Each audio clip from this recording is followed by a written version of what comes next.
Uh, Hello and welcome, Wow. everyone. I'm Joe. Welcome back to Friday night's talks. Here with me is the illustrious Black Knight, and Hello. we'll again be launching into art as there's something I talked to with John Carter about the other day, which that conversation is going to be up on YouTube on my Radio Nippon channel that I'm starting back up probably later today. And for now, though, you guys will get a first taste of that. Those of you who are on YouTube, those of you on Substack will have probably already heard, and I'll just link to the Substack podcast, on my end to drive more traffic there. Although not that it'll probably need it because it's John. He has 21,000 fans, so he's got a big platform. But the first things first, let's get into a bit of the drama. It turns out Marvel has done the meme. I love it. You see, Black Knight, what is the best way to redeem the Black Panther mantle? The Black Panther mantle, even though I never cared about it before, I now think is one of the most respectable, redeemable, wonderful mantles. It's a national treasure for Americans and for Africa. Probably someone from Africa, maybe, No, but they just, well, how do I put it? I'll hint at what's to come. Rhodesia never dies. So they ended up whitewashing and making Black Panther a blonde man. So they've taken the mantle from T'Challa, given it to a blonde American, I think, or something. And he's blonde-haired, blue-eyed, and written by Christopher Priest, the popular comic book writer from Marvel, who's black. Yeah, the writer is black, but he whitewashed Black Panther, a previously African mantle. So we can actually, that there's a meme circulating the internet that was always like, well, they're blackwashing all our characters. We got to whitewash. No, I remember. I've seen that. I've seen the meme. Yes. Yeah. Yes. And now that Marvel has done the meme. Sorry, I know I'm rambling, but it's just so glorious. It's funny. And when does it see the light of publishing? I think they've already done this. It's already out. Yeah, from what I understand. So Marvel's now become based.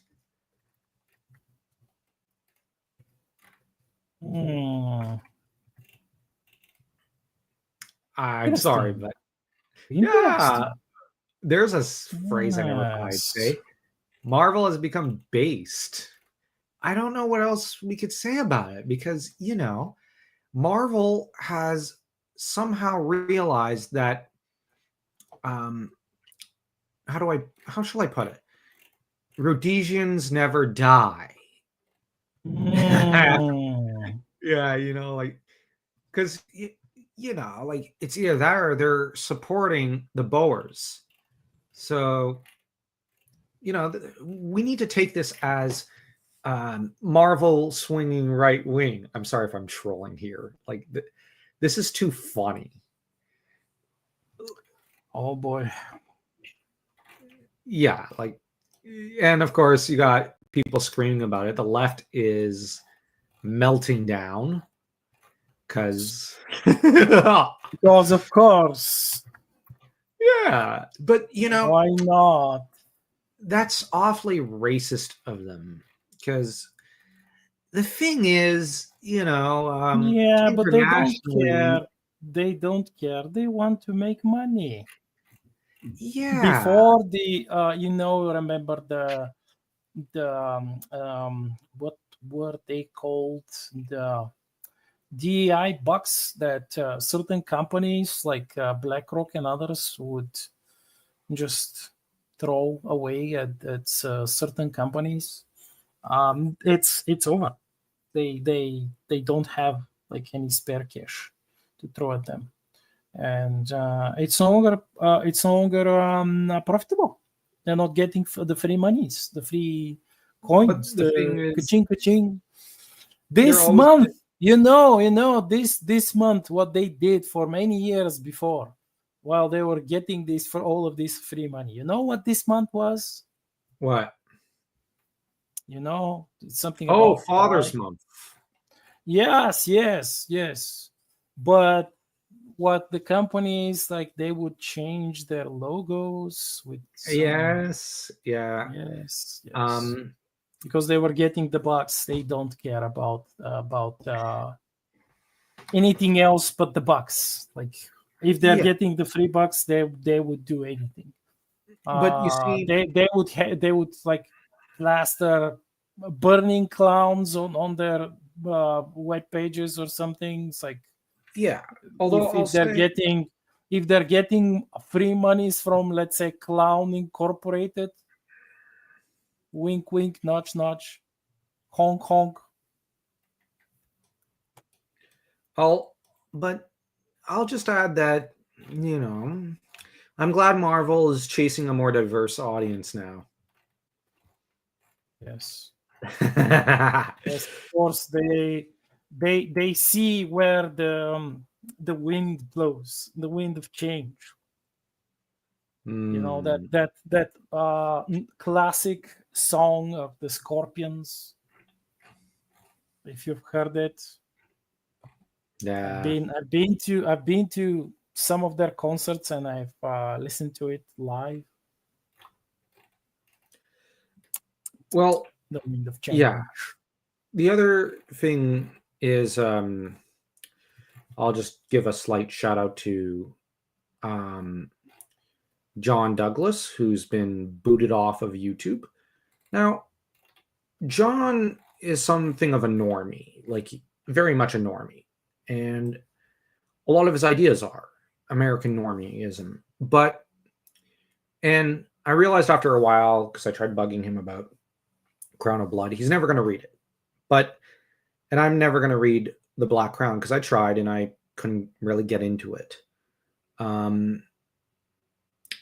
But John himself has always been a nice guy to me. You know what I mean? Like, Yeah, he's a nice person. he grabbed the first of my Conan-esque novellas, about the Velin the Autorian. But I'm not sure that he will finish it. Yeah. Now, he did do a lot of support for indie authors and was building, like, mostly American ones, but he was, like, kudos to him for not having how do I put it, gone with the mainstream. Probably could have, gotten further if he had. But the thing is, John invited someone onto his platform who had lost his on YouTube, and John lost his channel. And, like, I'll say this much: John Douglas put a lot of love and care into his YouTube channel, and some of his videos about the state. Yes, he was also, if you remember, he had like regular streams where he invited a whole bunch of, like, our fellow indie authors.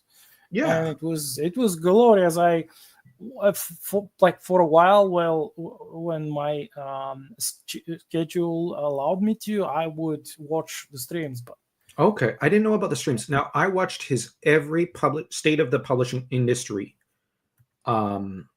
video, and like him when he talked about Barnes and Noble and whatnot. I linked to a few of those, like to his Twitter a few times, like just because he'd post about, see, this is the problem with the Barnes and Noble, or here's another local library, or here, he'd go into these places and he'd, Oh yes, I remember that. Yeah.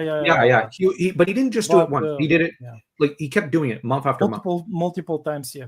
But see, I didn't feel like he was kind of milking so much as he's like, He's going to a different Barnes and Noble each time, or a different Target, or a different. Like, the thing about this is that it's like Gordon Ramsay going to a different restaurant. You're going out and surveying how deep the problem runs. You know what I mean? Like, how deep Yeah. does it go? And he would do that. And here's the thing about his Twitter, when he was posting his videos on Twitter, when he was doing that, he would always shout out to other people.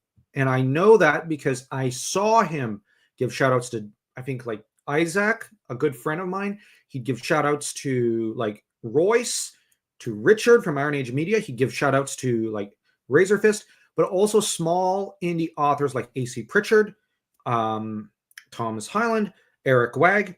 And so, like, he would do this, and it's something I really liked when I saw it. And yeah, a few times my more envious petty side was like, well, I wish I got a shout out. But you see, he would still repost my posts on Twitter. I wouldn't get those shout outs, but it's more because, and I realized it some time ago, I'm not in like that stratosphere. You know what I mean? I'm not in that. It's like I'm not living in that street, like along that road. I'm living in like 2 cities over. And that's not John's fault. John is doing what he can to help me.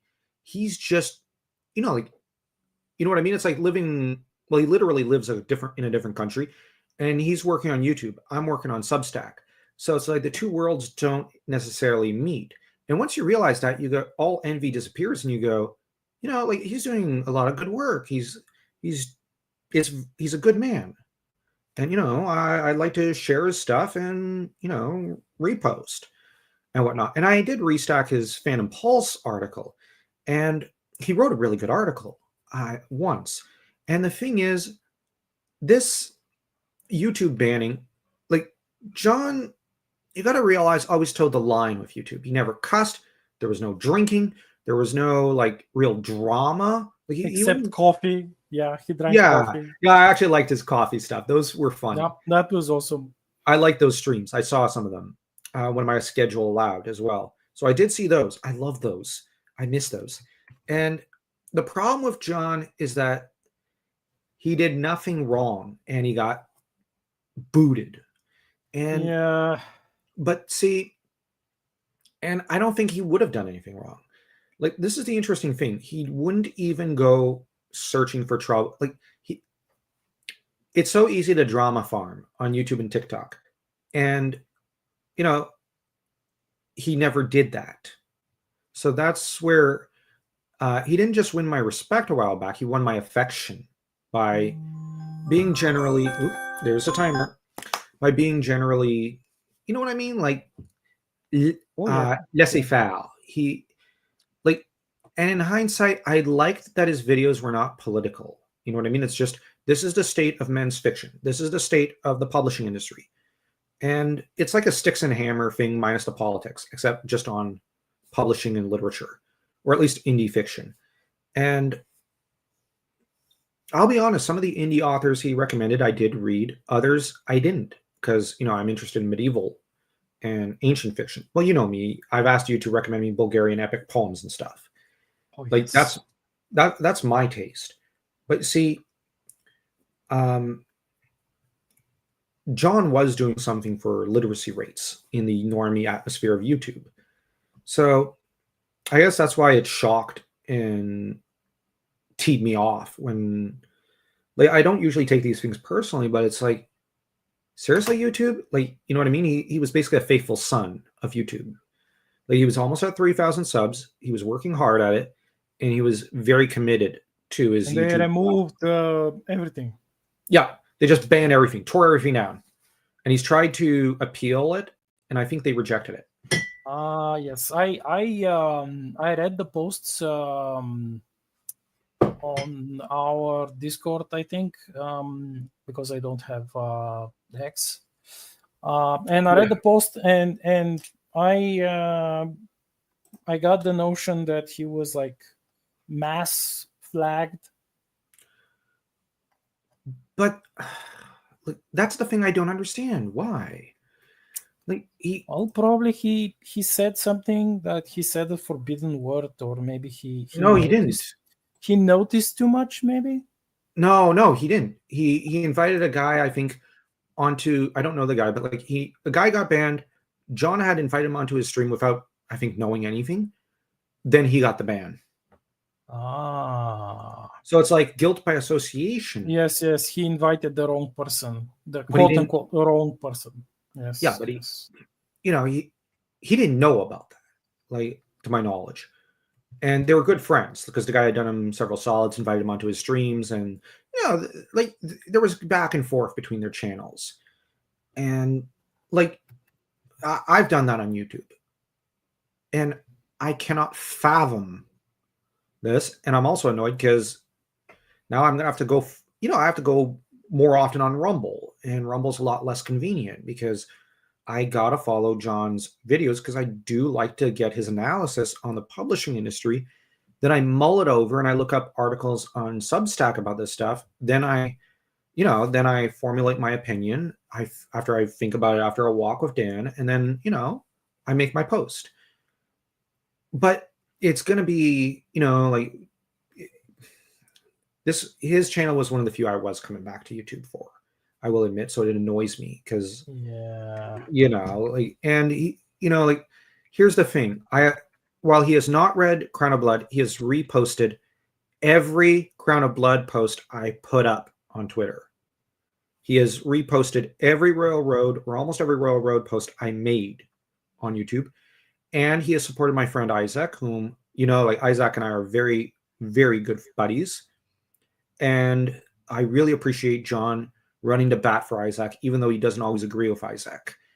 And it's just, and like when I'd say, well, I don't know, like I'm a little, I don't feel confident that I've got the skills to, go for a crowdfund or do this project or do that. John always came along with a pep talk. He disagreed with me on a lot. I disagreed with him on a lot, but he was never short on kind words. So I guess that's why I kind of grew to like him over the years. It's just, like I said, we always kept our disagreements quiet, and we didn't ever really talk about it, but it was never fierce. Like I posted my Elvish essay as a response to his book, but somewhere along the way I came to like him and really respect him. Even by the time I wrote that essay, I really did like John, and I guess that's why there's a bit of this rant that's coming out of me because it's just no, it's not a rant. No, it's not I just don't get it. Like his channel was a good one, and like I don't like every Iron Age channel, but I liked John's, and I'm not an Iron Ager. I'm gonna be blunt. It might cost me a few subs here and there. I'm not. I regard the Iron Age as mostly an American phenomenon, but I like John, and I've cooperated with some Iron Agers, Richard, Daniel, and John. All three have been very kind to me. They've been kind to a lot of people. They've not been, they've had conflicts with other people, but I've never had an argument with them. Richard and I are very good friends. Richard's always supportive. He's always kind. He's the one I like the most. Then there's Daniel, who's one of my editors. I depend on Daniel. And you have John, like I said, he's always been nice to me. I can't say a cross word about him. And it's just, it's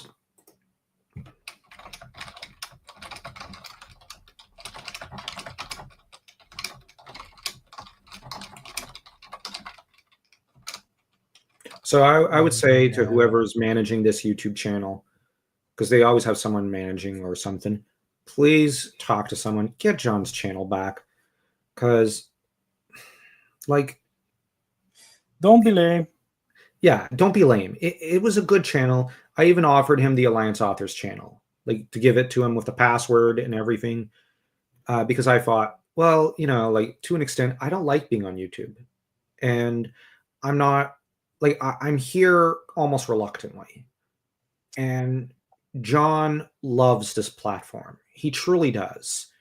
And, he turned it down. And I meant it when I said, you take it. Because, like, you could do a lot more of this thing than I ever could.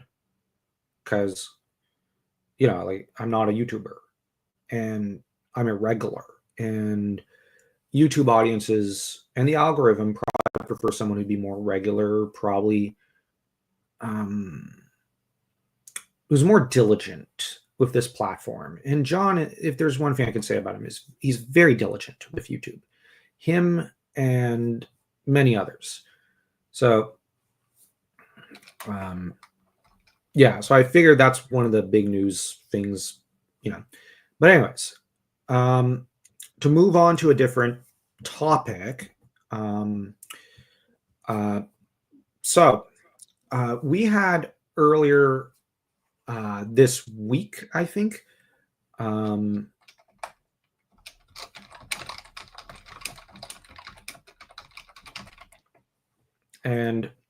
I just wanted to, let me see. I'll just do this. All right. I'm going to share screen now.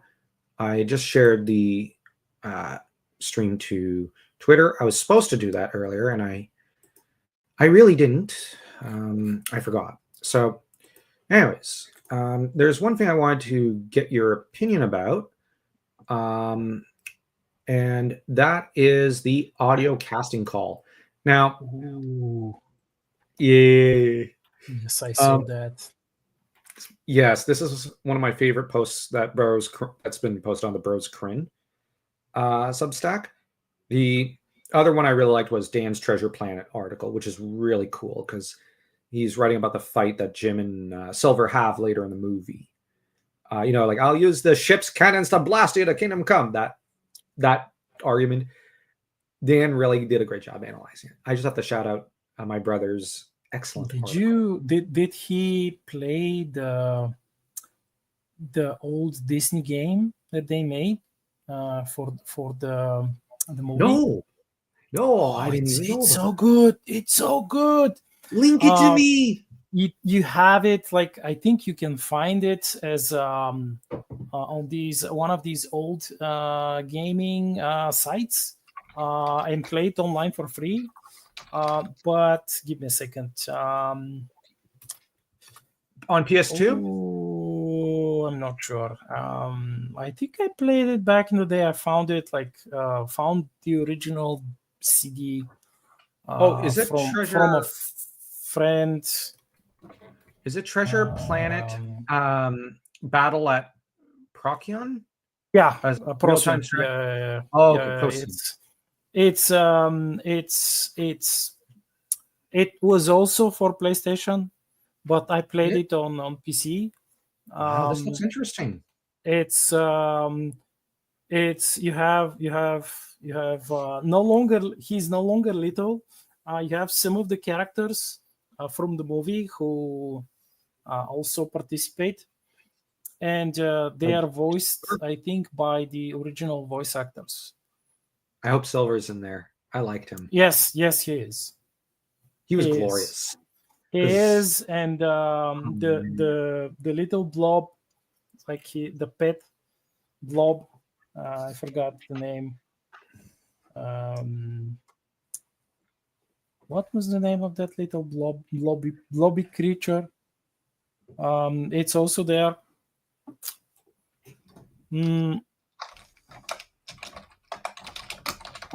And the guy, and you command the ships, and you slowly level up, and you gather a fleet of these ships. And the story is interesting.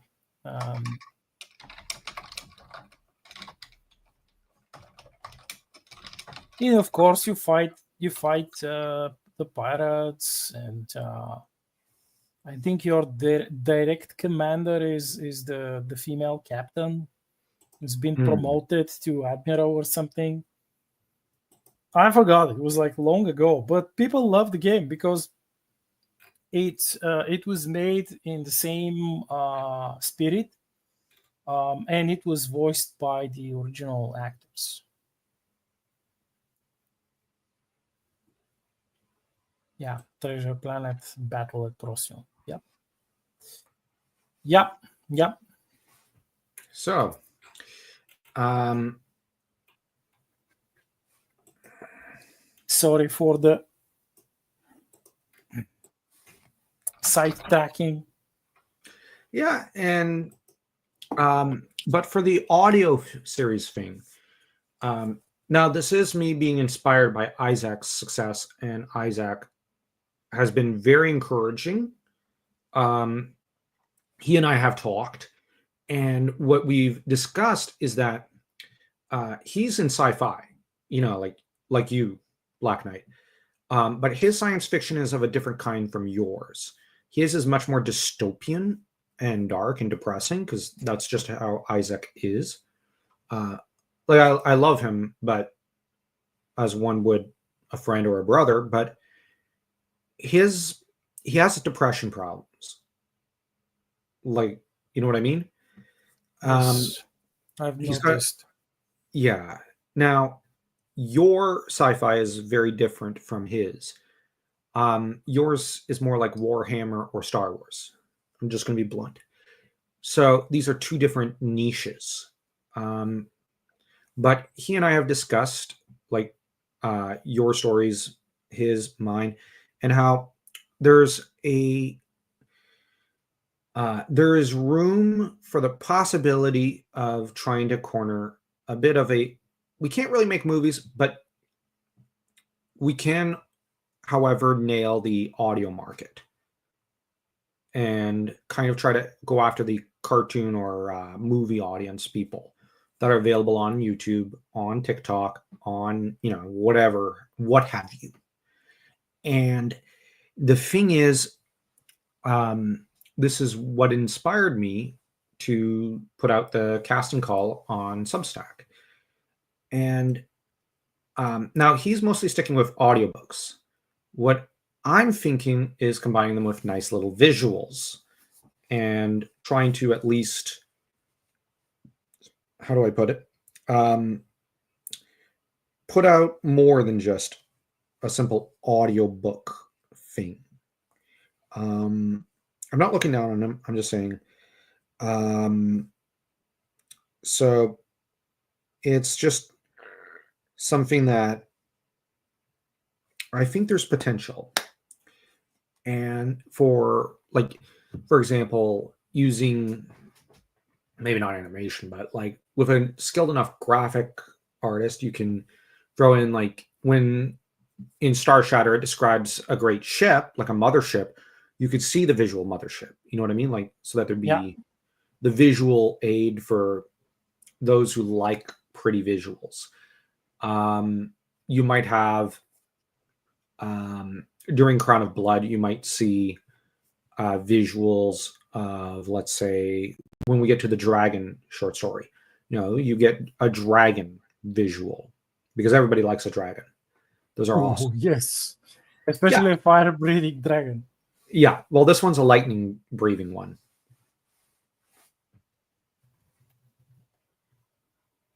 Thoughts? Well, this is definitely ambitious, but it's possible to be. Yeah. It's quite possible to achieve.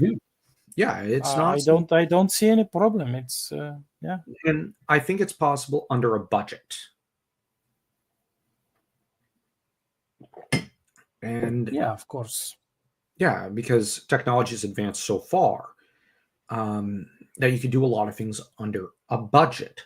But the trouble is, it is very difficult to, how shall I put it? Find the time and the resources and whatnot. And a lot of people do try to scam you. And there's a lot of people who will want to be paid and deserve payment. But it's tricky when, you don't have much money. Now, Isaac started a crowdfund for his. I'm not going to do that. I really don't like crowd funds. Um, I'm running one, and I'll admit it's a lot of work. It's like a full-time job to me, Oh or yeah, it's or so it it's it's seems. perhaps too much. Yeah. Now I'm looking at mine. Oh wow, we've advanced to $428. We've got 16 backers. I'll get to that later. And the thing is, um, though, the um, like an audio series is certainly possible, and we do need to capture the YouTube audience because there is an audience there. There are readers there, not as many as say on Substack, and it is worth trying to draw that crowd in. And that's where, this audio series was dreamt up. Um, now, um, naturally, I'm thinking of running on my own Varcola. I'm gonna have that one's gonna be like the lowest budgets sort of thing. That one I'm gonna put on my horror channel, Nightmare Reviews. And the idea will Yeah. be, yeah, like I've got a pre-existing channel.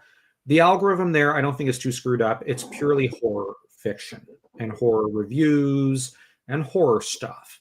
So I figure like a horror audio series isn't going to be too far out there in the algorithm. And if it is, I don't care. It's a throwaway horror channel. Um, Not to put too fine a point on it. I couldn't resist this image because the audio series 3, there are no more, not 4, not 2, but 3. But naturally, one will be on my end, Crown of Blood, which is the main story I'm pushing forward. But I'm hoping to down the road do Brotherhood of the Gemstone and Darkspire and Olymp no Machi. But for now, I'm sticking to One Crown. thing at a time. Yeah. Yeah, I got to do it only one at a time. The second thing is lore videos, which I'm gonna do on my own, and I'm gonna try to again keep it under a budget, and try to manage it myself and voice it mostly between Daniel and I. Ooh, yeah, yeah. It's if you can find somebody else to help you with the voiceovers, it's gonna be of great help. Yeah, although I do want to learn to do the voiceovers myself. Well, you Um, can definitely do them. This is just quite time consuming. it And is yeah, when you add to that the editing of the videos and this and yeah that, that's gonna be, a nightmare. yeah, it's gonna be a lot of work. That's why, like I said, I want to try to see if we can get James or my friend World of Conan to do the video editing. And Yeah, well, we'll see. I mean, he and Snow were quite happy to join me, and so far we had like mhm. um, a bunch of streams. I think over 50, close to 60. So far, Yeah, I've seen a few. They're pretty cool. um, which in most cases, our idea was to embolden other indies and especially like beginners, because we we started as quite noobish. I'm talking about myself. We started quite noobish, and it would be, we thought, quite nice a thing to do, to kind of like share some of our failures and successes with other indies, so they could Yeah, probably replicate our successes and avoid our mistakes. and what I'm Yeah. thinking is what I'm hoping is, there will be a Lord of Bones or Star Shatter thing as well. on your end. And what I'm hoping for is I would, of course, share all your Star Shatter stuff, like or whatever project audio series over on Twitter and whatnot. Because I have a small following, 650 or something over there. Uh,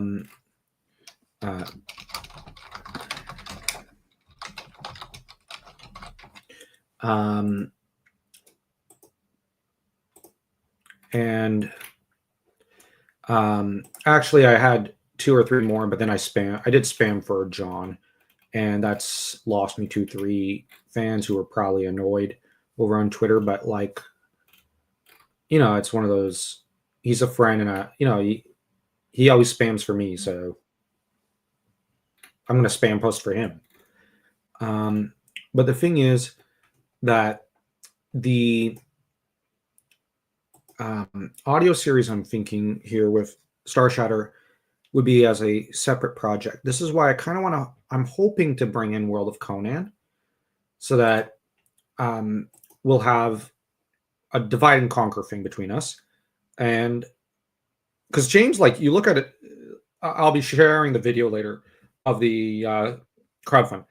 He did freaking amazing work.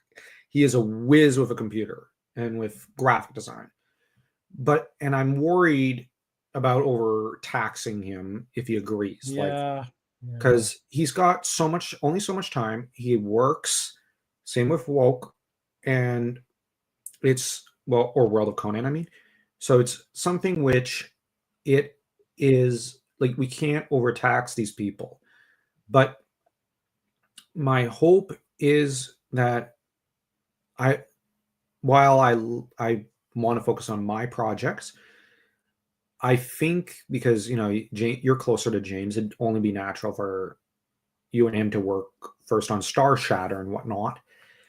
And what I'd want is for there to be crossover between Isaac series, my horror channel, whatever channel we set up for Star Shatter and Lord of Bones, and Bros Crin, my new audio series channel, so that this is how YouTube works. You create traffic between various channels. And what I would then do is also have to set up a new Rumble channel because my old one's, I think, dead. And make sure I've got that set up, an Odyssey set up, so that there's that traffic as well. And try to get as much we try to get as much attention and whatnot on these different platforms and draw them to Substack or Patreon and whatnot, for James, for you, for me, for Isaac and whatnot, and for books. But the thing is, I'm thinking that I do agree with Isaac on one thing. Now, Isaac's a little too cynical, in my opinion. He's like, the future is audio books and whatnot. It's time to abandon books to an extent. No. No. Well, he's not abandoning them entirely. He's like, he prefers to write it as a audio serial and then release the actual paperback and whatnot. I think that's his approach. So, and the thing is, there's merit in the way he wants to do it. I just think it's better to complete the book, then turn it into a serial. Now, Varcola's not complete, obviously. And the thing is, the horror channel, at least I can just churn out horror reviews, like 5-minute reviews, horror talks, and whatnot. But Isaac is finished his Last Human book, and he's working on his second book. But he's putting it out, I think, primarily as an audio serial. I kind of disagree with him, but he is doing a lot of things right. Like within a month, he's gotten 800 subs. So good on him for that one. And I think on our end, for one thing, we'd have to. Well, Star Shatter has a lot of completed books. So that one would be a given that it can probably hold its own weight and whatnot. Oh, yes. And I think, but like I said, the thing is, I kind of think that if we can get a good narrator for, each of our works respectively, I do think like by August or something, we can have the first episodes of Star Shatter from the first book out, published, video set up, and, release it on a weekly schedule, and have this um, audio series that will pull people to the actual book and whatnot, and, will help out. Now, for Crown of Blood, I had imagined what I want really is a radio drama. You know what I mean? Mm-hmm. Like Varcola, my plan is for it to be a bit of a radio drama, but it's just going to be self-contained between Therese Judena and a few family members of mine and I, and just like it'll be a smaller project, and it'll be like every 2 weeks. Whereas the lore video stuff that I will make with Dan will be every week, hopefully, starting in July or something. Crown of Blood will be every week, but I'm hoping to get some people, like writers here and there, pitching in to do the different voices. Because you've read Crown of Blood, it's got like a cast of like 30 characters. It's it's the scope. More than like the scope is much larger than character wise, especially than my otherwise extensive character roster in Star Shatter. Okay, I thought Star Shatter had a bigger cast, but no, it's not like. Well, if you include, even if you include the baddies, it's under 30. It's like 20 something. Crown of Blood. The first book, not the first book, the first short story, In the Valley of the Dark River, is one of the smaller, almost smaller scope ones, and it'd be easy to release that with just one voice or with only 2-3 guys. It's when we get to Final Supper and forward, I'd want to bring the radio drama element in with, people like Therese or Mercedes or something voicing the different female roles, and, having like yourself or or whomever voicing the different male roles and going like that. And I think there's potential there. But I'm also wanting people to retain staff, cast members, like like the person who does like the voice of Domhnall the Third, the old man in Final Supper. Like, I'm hoping to get Ulyss to do it, and my thinking would be to grab him, have him do that voice, but then he could later do like Amled the First, one of his friends, because he had 2 Mormares he was friendly with, and Ulyss can do one of those Mormares voices, and what I mean.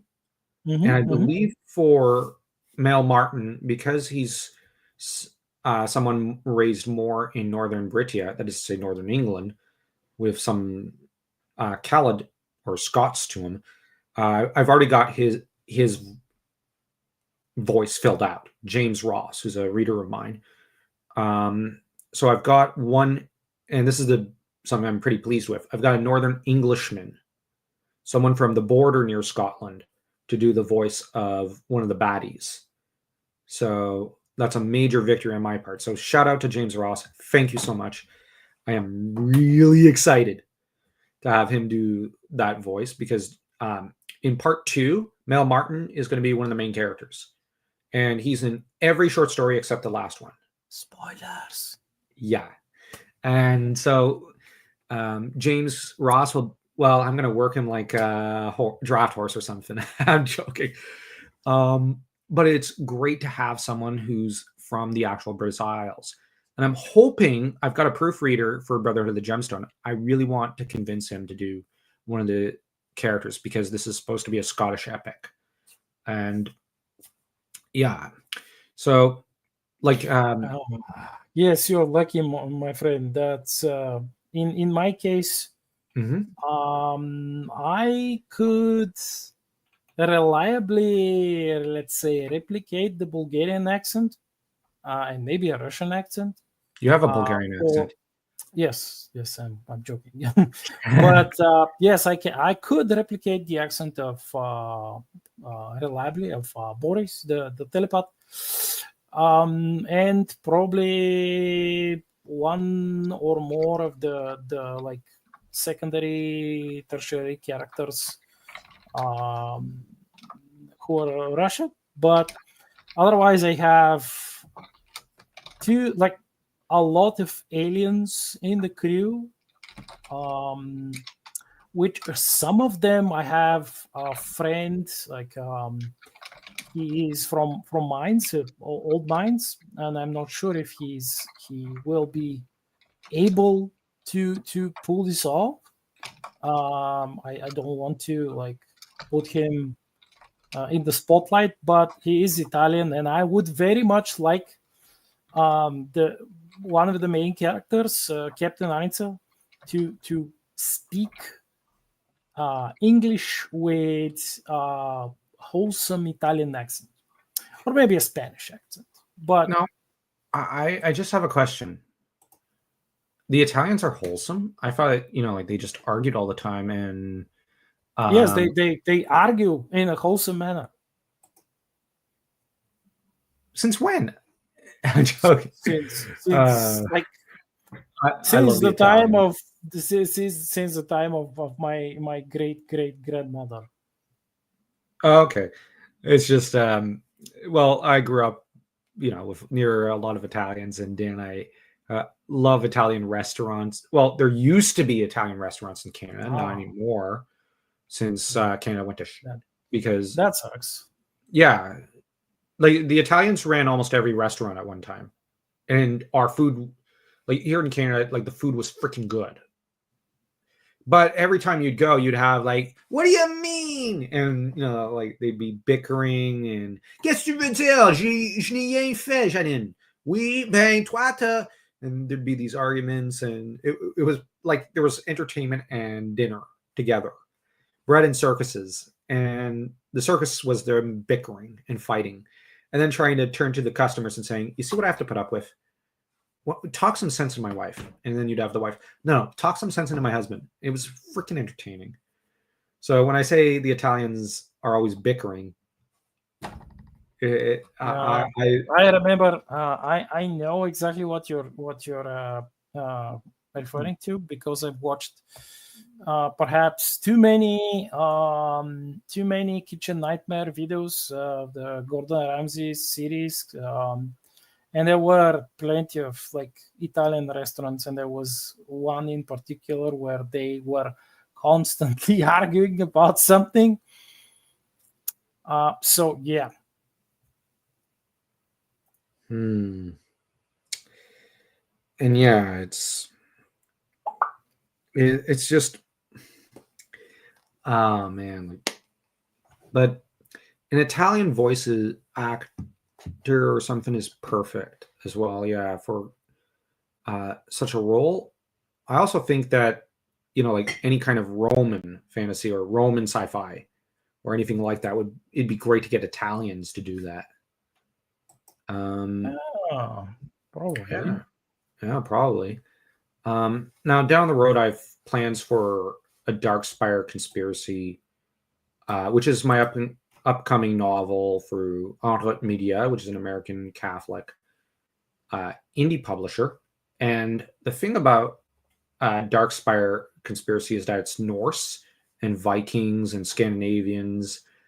It's glorious. And the idea is it's a sequel to the Nibelungen Ooh. which, if for people who aren't in the know, the story of the Nibelungen is that of Sigurdur, who was the greatest hero of the Nordic world. He was a Volsung, and he was a descendant of Othin, the king of the gods, but his father Sigmundur died, and so Sigurdur, goes on to become the greatest hero. He's basically Achilles and Heracles rolled into one. He, however, falls in love with Brynhildr, the greatest of the Valkyries after Freya. But Brynhildr lost her goddesshood, was basically put into a Sleeping Beauty style sleep, then was awakened by Sigurdur. They married, they fell in love, and all that jazz. Then Sigurdur went back to go on the road for adventure, leaving her behind. And then, in the first place he stops by, he's given a potion of forgetfulness, drinks it, and the potion of forgetfulness has a love potion in it, and he falls in love, or through that, with another woman while forgetting his actual love of his life, because Guthrun was jealous, and I want him for myself. And then Sigurdur goes on to marry Guthrun, and of course he later helps her brothers claim Brynhildr. Brynhildr doesn't like that when she finds out the truth of what's been done, and she arranges to have Sigurdur killed. But then, overcome by guilt and grief and remorse, she throws herself on the funeral pyre and dies. But then she marches all the way to the doors of hell, smashes the door open, and goes to be with Sigurdur till the end of time, and then after Ragnarok. As for Guthrun, she goes off, marries someone else, has kids with him, chops them up, feeds them to him, then puts the entire building on fire. The sort of thing. The sort of thing you do when you're a widow. Naturally, there's a lot of people who've looked at Guthrun in the stories and said, "Man, she's a real woman." And I kind of thought, if that's your idea of a good woman, I don't want to know what your idea of a bad woman is. So Darkspire Conspiracy picks up long after she's dead, because in the original stories, she's basically a witch. She is. And, I carry that forward. So I've come up with a sequel, The Darkspire Conspiracy, which takes place thousands of years afterwards. The Vikings are still Vikings. There's no modernity. And this, of course, takes place in the same world as all my other stories. It's fantasy. But it's like Lord of the Rings. That's the attempt to make a Scandinavian, which means Denmark, Norway, Sweden, Finland type of Nordic Lord of the Rings, comprising a fantasy version of these countries. And of course, I got a little inspiration from the movie Mulan from Disney. And I took some themes and ideas from that, put them in there. I think you noticed, if you've ever read it, Black Knight, but because I posted a few chapters on Substack a while back, a year and a half ago. But you'll, like, when the book comes out, if you get a copy, you'll find that so noticeable. But at the same time, Sigrun is a very cold personality at first, and she defrosts. So there's also inspiration from the Snow Queen of, well, I believe it's Russian folk tales. I really like the Snow Queen story. Sorry, I love that story. Yeah, it's a good story. It's an awesome story. And Hallmark made a great movie in the year 2000. You ever see that one? I think I did. I'm not 100% sure, but I think I did watch it. It was pretty good, but the original written version is better. And yeah, so Darkspire Conspiracy combines some folk tales, fairy stories, and mythology, all molded together into one grand Nordic Viking saga. But the thing is, I'm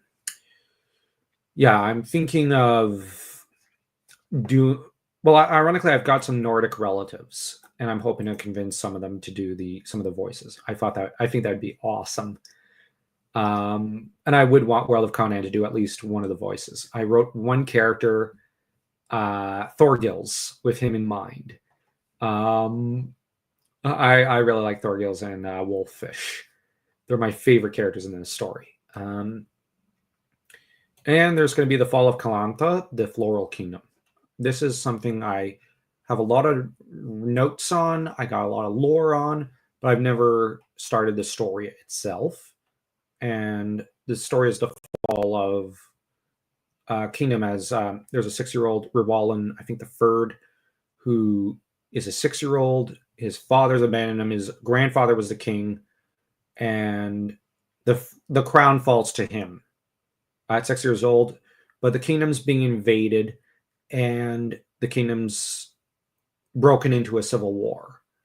At which point, all hope is lost. And an old baron who is 65 years old steps forward to pick up the crown and save this boy.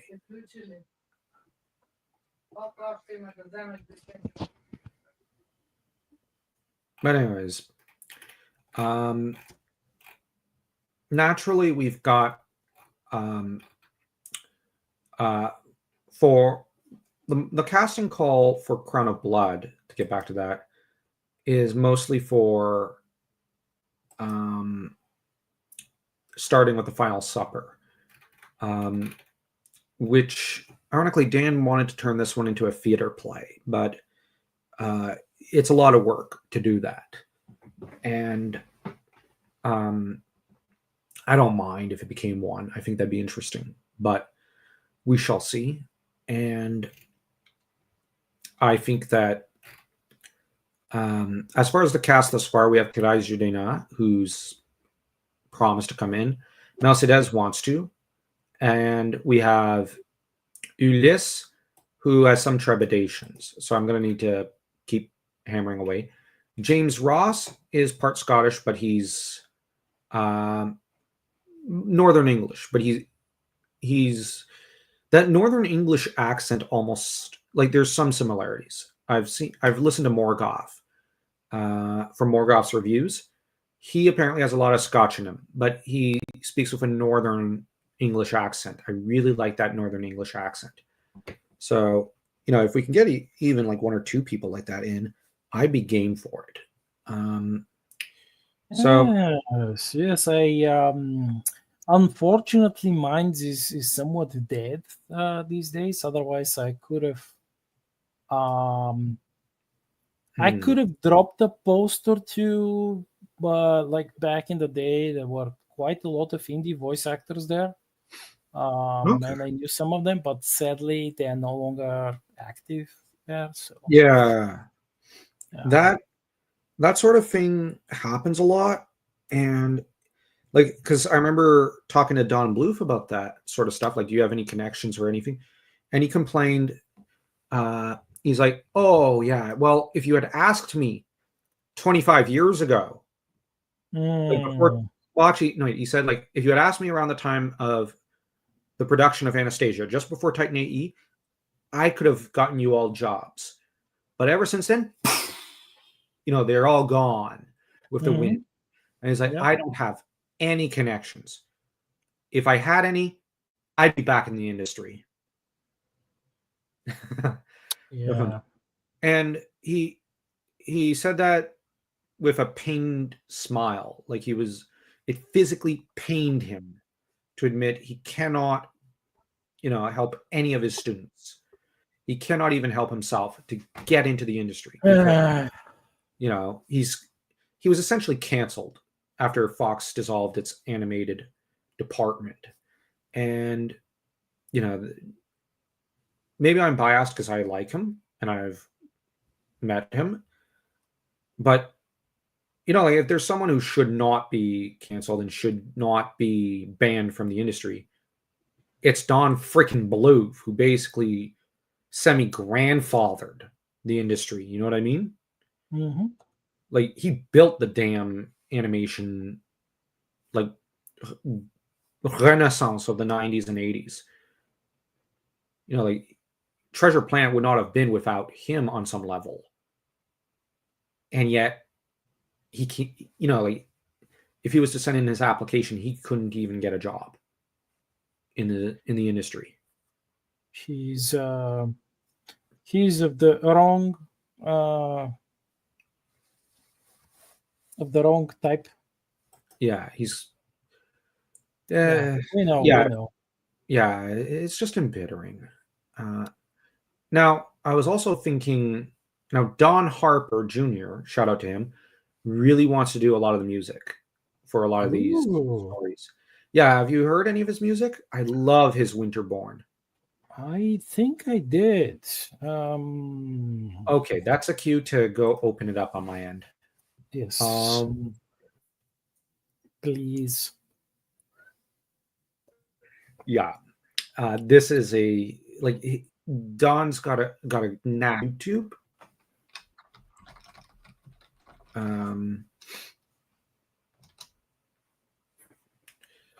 Let's see. Can I find it?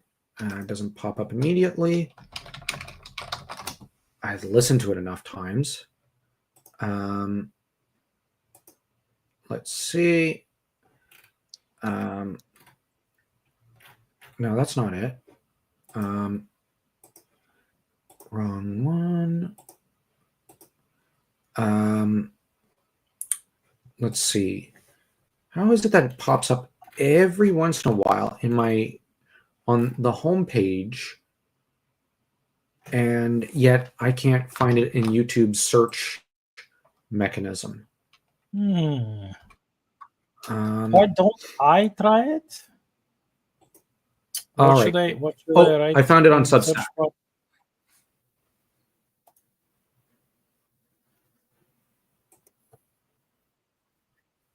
No, I found it on Substack.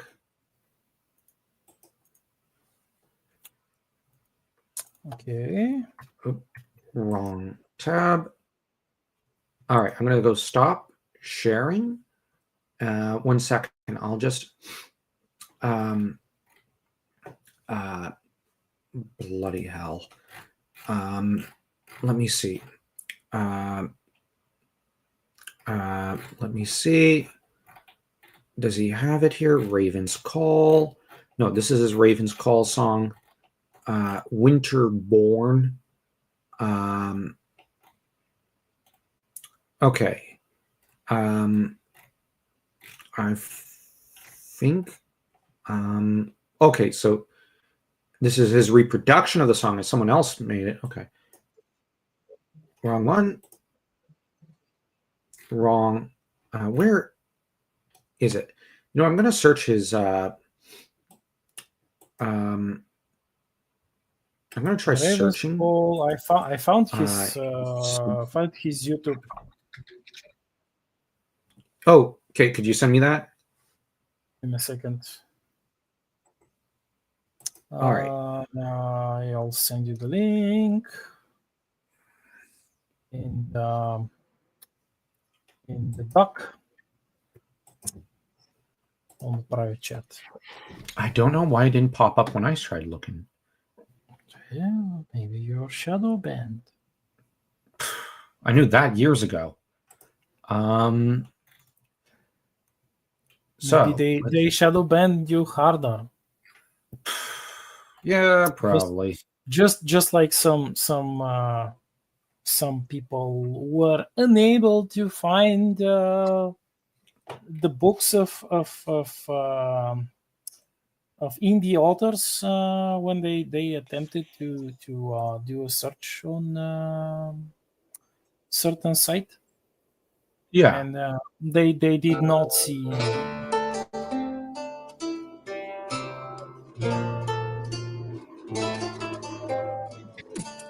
Dry your eyes and quietly bear this pain with pride. For heaven shall remember the silent and the brave. And promise me they will never see the fear within our eyes. Strength to those who still remain.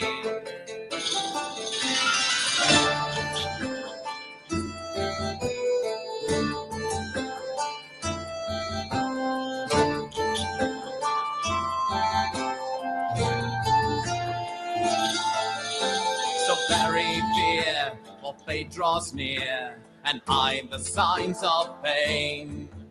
With noble acts, the bravest souls endure the heart's remains. Discard regret that in this debt a better world is made. That children of a newer day might remember and avoid our fate. And in the fury of this darkest hour, we will be your light. You've asked me for my sacrifice, and I am winter born without denying. Our faith is come that I have never known. I hear the angels call my name, and I am winter born.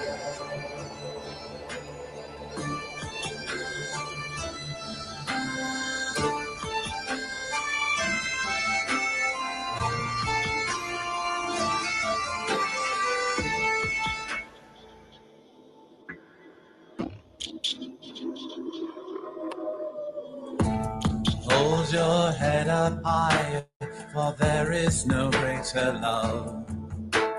Think of the faces of the people you defend, and promise me they will never see the tears within our eyes. Although we are men with mortal sins, angels never cry.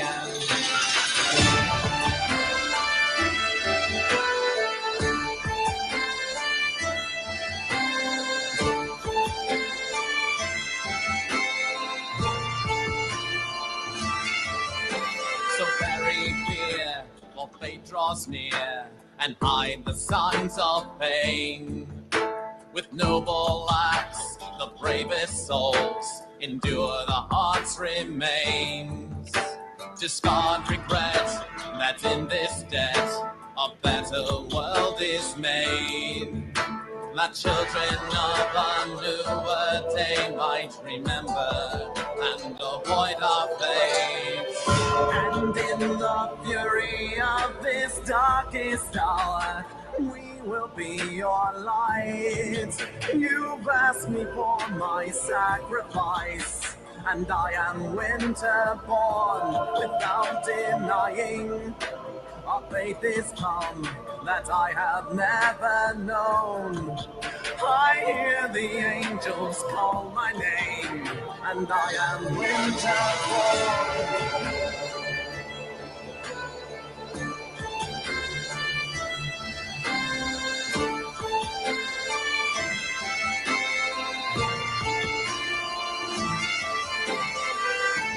Within this moment, I am for you, though better men have failed. I will give my life for love, for I am winter born. And in the fury of this darkest hour, we will be your light. You've asked me for my sacrifice, and I am winter born without denying. Our faith is come that I have never known. I hear the angels call my name, and I am winter born. I hear the angels call my name, and I am winter born.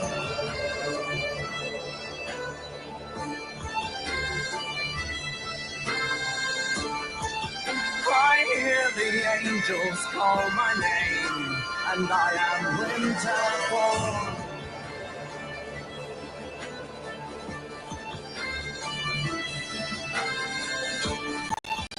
I hear the angels call my name, and I am winter born.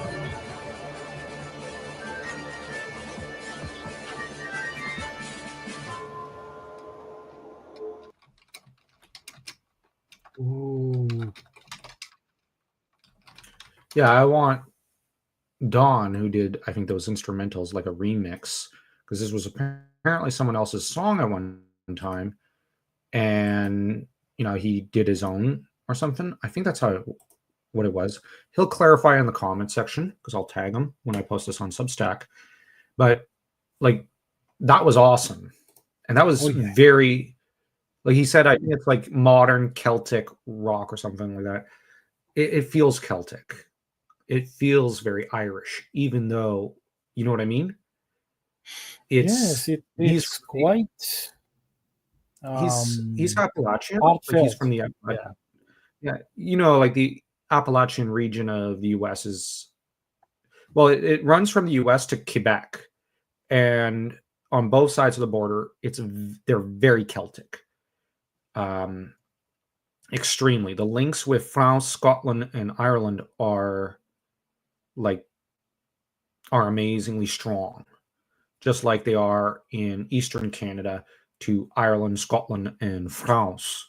So, like everything from Northern Ontario and through Quebec, through the Maritimes, all the Appalachian region all looks to east to Europe, to the three Celtic nations of Europe.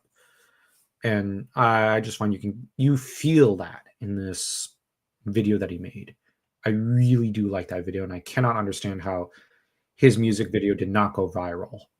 Because algorithms, I listen to it all the time, along with Scotland the Brave when I'm writing Scottish stuff or even Irish stuff, because it just feels Celtic. I'll probably need a song like that for Bulgaria or something down the road to get into the mood for writing Bulgarian fantasy fiction. But that's down the road. Let's see where. Let me try to find the Steel Hearts. I'll just go here. Now, this is where we're going to advocate for James before we blast off. Now, as people can see, we've reached 16 backers. We're at $428 Canadian out of 500. So if people want to donate, it's close. It's close already, and it's doing well. So here we go.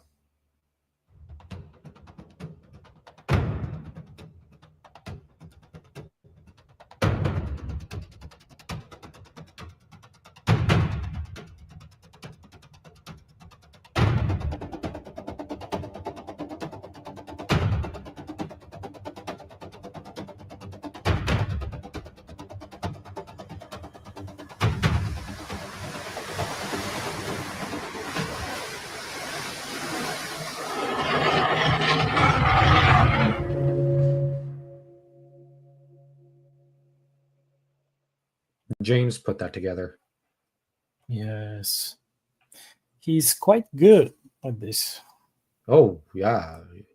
I did a AMA, whatever that means, with some guys like Brian Ameyer and his crew of massively successful indie authors. And the immediate response from one of them was, I'd buy that. But they then offered me a lot of criticism about the actual wording and details here and there of the crowdfund. And all the criticism was really polite. Like when I say there was criticism, it's more like you would never be able to feel needled. It's more like, you know what I mean? Like, well, I think you should do this. Oh, can you, I like this, but you should perhaps do it this way. You also did this wrong, I noticed. That's a first time mistake, but you're going to want to do it this way and this way. Also, don't forget this next time. I see what you were doing, but it's like these very mild responses and criticism, which it was very, like, the tone and everything was very kind. So that's where I really do feel grateful to these guys, because they were just nothing but kind. And all the advice they gave was top notch. Like, it was top notch stuff. It was really good advice from everything from the cover, like just details about that, which, needed just a little touching up, to don't forget about the 10 or 11% cut that Kickstarter takes, which I forgot about. Like, you need to have a catchphrase for it. I didn't do that with this one. So, like I said, it's impossible to feel insulted or needled when they give such good advice and they're being honest and they're saying, "Listen, we have 10 years experience of this. Here's what we liked. Here's what you did wrong. But like it's not hopeless. You're gonna clear this uh, thing. You're gonna succeed, and you know, just take it as a learning experience. You're gonna do better next time. And next time we will be supporting you. We are gonna jump in to help you out with the next crowdfund because we really do want to help with that." And quite a few of them said, "Well, we like your Substack, so it's part of the reason we also really want to help you out because so like these guys are really, really great people, and a few of them have donated to my knowledge. So yeah, that was late last night until 11 o'clock. So I'm naturally really, really exhausted because I go to bed at like 7 normally. So these guys were they were a really nice crew, and they showed me their crowdfunds like that they're doing and what they were doing, right? And Brian even went so far as to say, "See, I didn't apply my advice here. You see, Joe, like here's my mistake." And I kind of went, "Oh, yeah, I see it. Yeah. I forgot." Now, what we need to learn from this is so it was really interesting having them all like point out each other's mistakes, point out what they were doing right, and telling me, "You see, this is how you kind of do it." And this is why we prefer Indiegogo. It's like here's how you set it up, here's how you do this. So they were really like showing me how to do it. Yeah, because it's like they've done all the legwork already, and they've had like lots and lots of experience, years of Yeah, experience. Yeah. yeah. They've got years and years of experience with this stuff, and they're like I said, they were just wholly dedicated towards fighting tooth and nail to make sure this crowdfund is a success. So I really do appreciate that. So shout out to them. Yeah. So um, I know we didn't talk about our lore this time, but I kind of wanted to pitch to people Yeah. and to you like we do need a Star Shatter audio series, and this is something which I think would be absolutely integral to the culture and whatnot, and to changing the situation. Because on my end, I want to reclaim fantasy. I want to save it. I want to preserve it. You have the same sentiments for fantasy and sci-fi, but I think that this is where, as Isaac has pointed out, these need not be mutually exclusive genres which isolate themselves from each other when they're facing the same problem. Rather there should be support all around the board. And Isaac, though he's a very depressed individual a lot of the time when I talk to him, he does drive a good point home that we do need to support each other and back each other up. And I think that when it comes to, even if like I'd like to have someone else do the visuals, I'd want to do the audio editing. And this way, this removes part of the work the graphic designers have to do. So like I'd patch together like what you voiced and what Terai's voiced. I'd put it in order, put it together, send it off to, let's say, World of Conan or something, or if I'm helping out with the Star Shatter one, send it to James. And where I'm earning my keep. And yeah, that's where, but like I said, I think we did need to kind of pitch to people in the audience and whatnot, these different audio series. And I would, of course, do write-ups to support Star Shatter, let's say the audio series. And I think, this sort of stuff would be neat. Although I will be honest, the crowdfund thing, I'm hopeful that the next crowdfund I do will be a board game, not a book, because a board game is something fun to make. And not that books aren't fun to make, but it's just that would be a very different kind of animal. And it wouldn't involve having to, uh, pay the writers, pay the editor, pay this. It'd basically be everyone pitching in to design the best possible board game imaginable.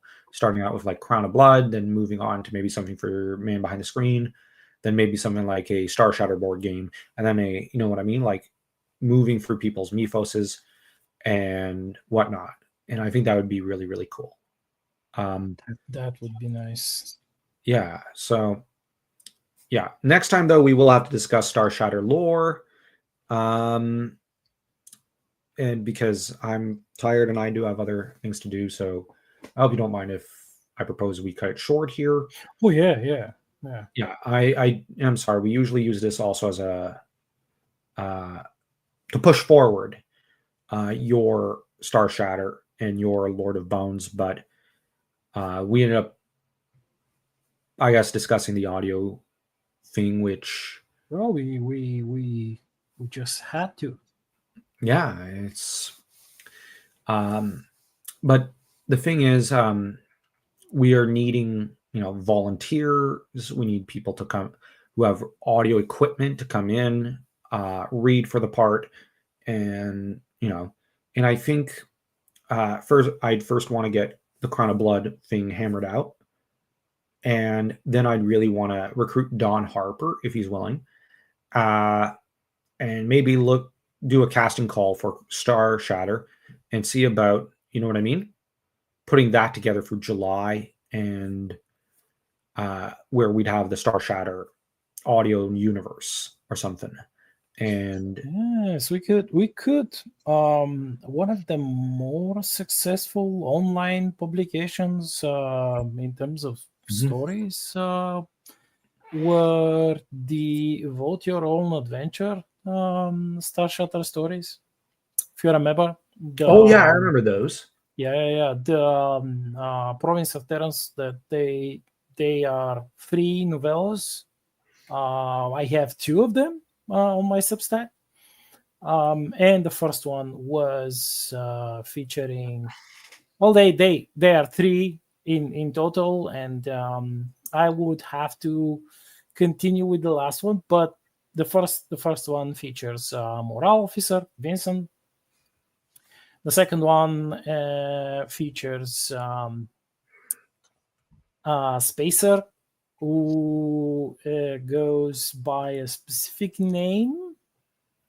I don't know if you read up that one, but the people are torn between the two because both stories, they had their like specific nuances. Let's see, the second one was about Nordstone Firehand, and he's almost like this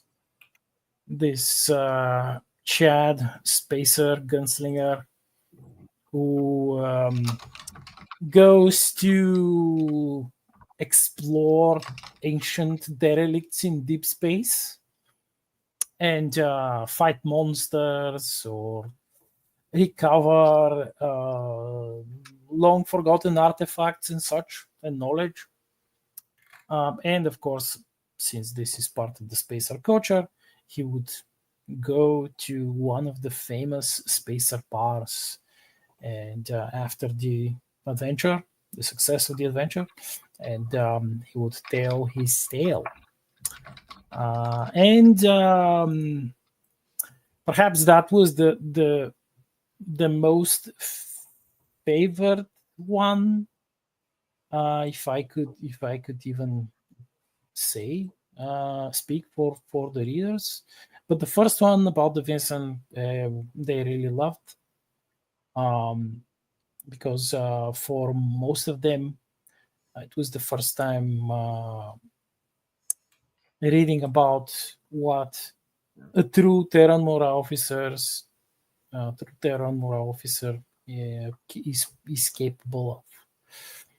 So yeah, in terms of audio, I would I would go for any of these two because a lot of people read them and they love them.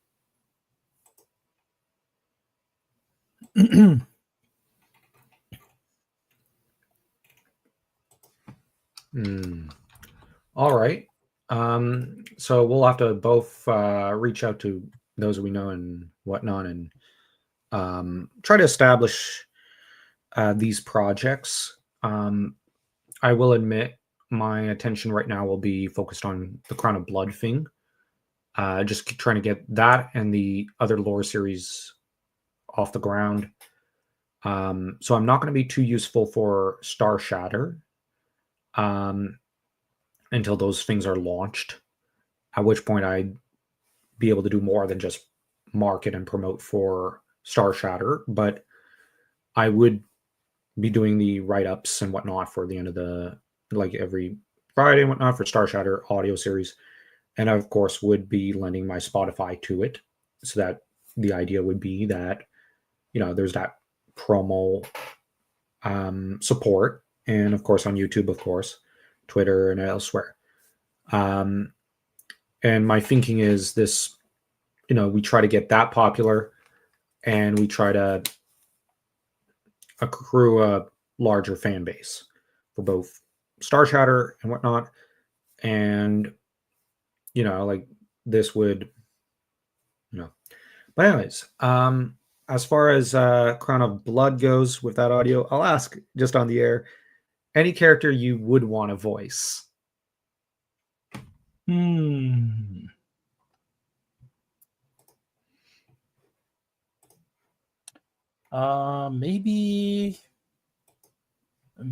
one of the rat folk. There was this priest.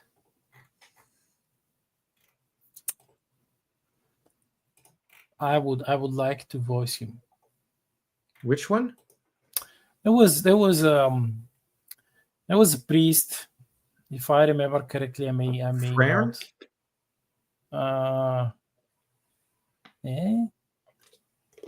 not. I'm not 100% sure. I'm sorry. I'm or too Andrew, tired. I think there was one called Andrew or something. Let me see. The one who, let's see, do I have it open? I'm one of those people who misplaces the actual file for my books. Let me see. The one from the story with, what was it? Let's see.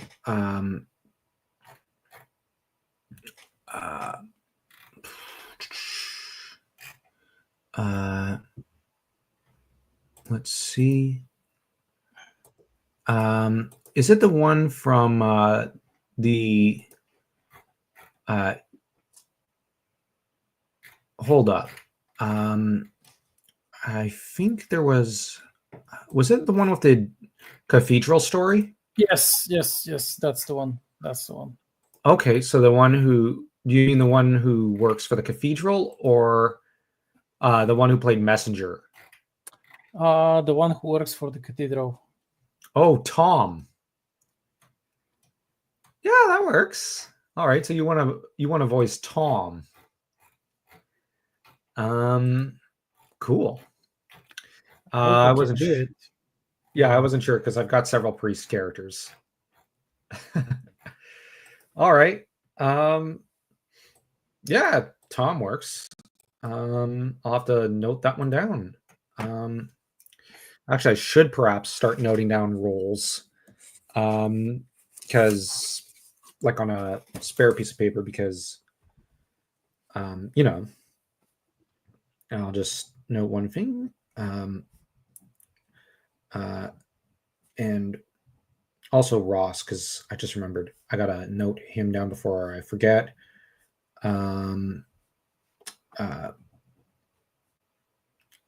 Let's see.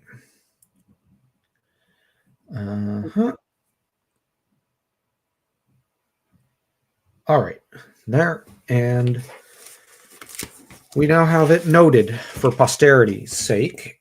And of course, I'll have to actually crack open a Star Shatter story and see what role I can fill up or want in Juliet, and we shall see. Unless, of course, I get typecast. Okay. I don't know. I mean, if we're doing the spacer one, you have plenty of great choices, including a space, like a wholesome space monster. Ooh. Yeah, wholesome space monster. There's a funny phrase I never thought I'd I mean that see.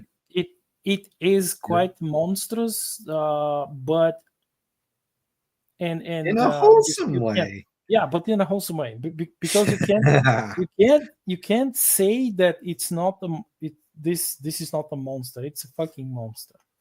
The thing is that the main character achieves one of his few truly great feats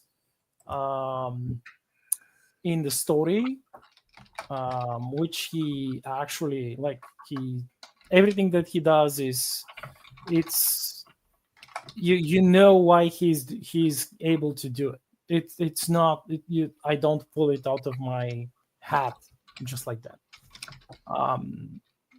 And of course, you also have to remember that everything that happens in these two stories, these two novellas, was voted by the readers. Every choice was their choice. Where to go, whom to attack, whom not to attack, what equipment to use, etc., etc. Everything. Yeah. So yeah, we'll but anyways, we'll see you all later, and you'll be able to find the Black Knight on Substack. Do subscribe to him, and don't forget to like, share, subscribe, and all that jazz. And don't forget to subscribe to Brother Screen on Substack. thank you. And grab a copy of The Crown of Blood. That too. And You're missing out. yep. And take care, everyone.